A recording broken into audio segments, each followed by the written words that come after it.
ایک صحابی حضور کی خدمت میں حاضر ہوتا ہے، عرض کرتا ہے یا رسول اللہ صلی اللہ علیہ وسلم میرے پاس کوئی تلوار نہیں، میں مقابلہ کیسے کروں، جہاد کیسے کروں؟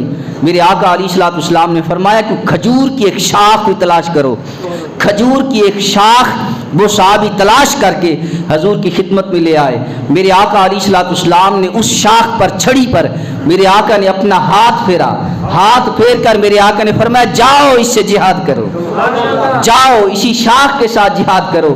وہ صحابی گئے اور اسی شاخ سے، چھڑی سے کافروں کا مقابلہ کرتے رہے۔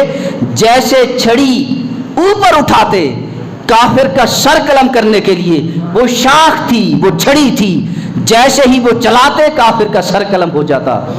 جب جنگ کے بعد اس صحابی نے حضور کو سارا حال بتایا تو میرے آقا علیہ الصلوۃ والسلام نے فرمایا کہ ہاتھ تو تیرا تھا، تو صرف چھڑی چلاتا تھا، جو سر کافر کا جو سر قلم ہوتا وہ جبرائیل سر قلم کرتا تھا، اشارہ تیرا تھا، چھڑی صرف تو چلاتا تھا، لیکن اس چھڑی کے ساتھ جو سر قلم ہوتا وہ طاقت جبرائیل کی تھی۔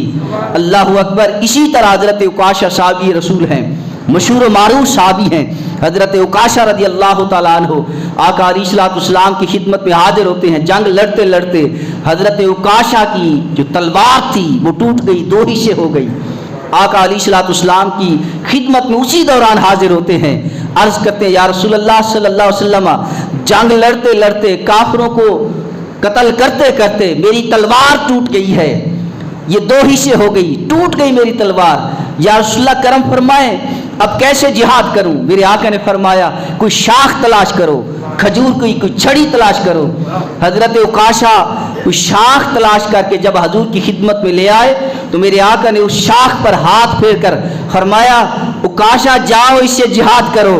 حضرت عکاشہ فرماتے ہیں کہ جب وہ چھڑی شاخ لے کر جب میدان میں پہنچا، جب مقابلہ کرتا رہا، اس شاخ کو جب کافر کا سر قلم کرنے کے لیے چلاتا تو جیسے میں تلوار چلاتا تو وہی شاخ، لکڑی کی شاخ تلوار بنتی گئی، لوہا بنتی گئی، اس کا رنگ سفید تھا، حتیٰ کہ جب میں جہاد مکمل کر چکا تو میرے ہاتھ میں لکڑی نہیں تھی، لوہے کی وہ تلوار تھی، لوہے کی تلوار تھی۔ صرف میدان بدر نہیں، حضرت عکاشہ کہتے ہیں صرف میدان بدر نہیں، صرف جنگ بدر نہیں، جنگ بدر کے بعد اور بہت ساری جنگیں میں نے اسی تلوار کے ساتھ لڑی، اسی تلوار کے ساتھ جو بظاہر کھجور کی شاخ تھی۔ یہ آقا علیہ الصلوۃ والسلام کے ہاتھوں کے لگنے کی برکت تھی کہ وہی لکڑی کی شاخ بھی لوہے کی تلوار بن گئی۔ حضرت عکاشہ کہتے ہیں کہ حضرت اسی جنگ بدر کے بعد بہت ساری جنگیں میں نے اسی تلوار کے ساتھ لڑی ہیں۔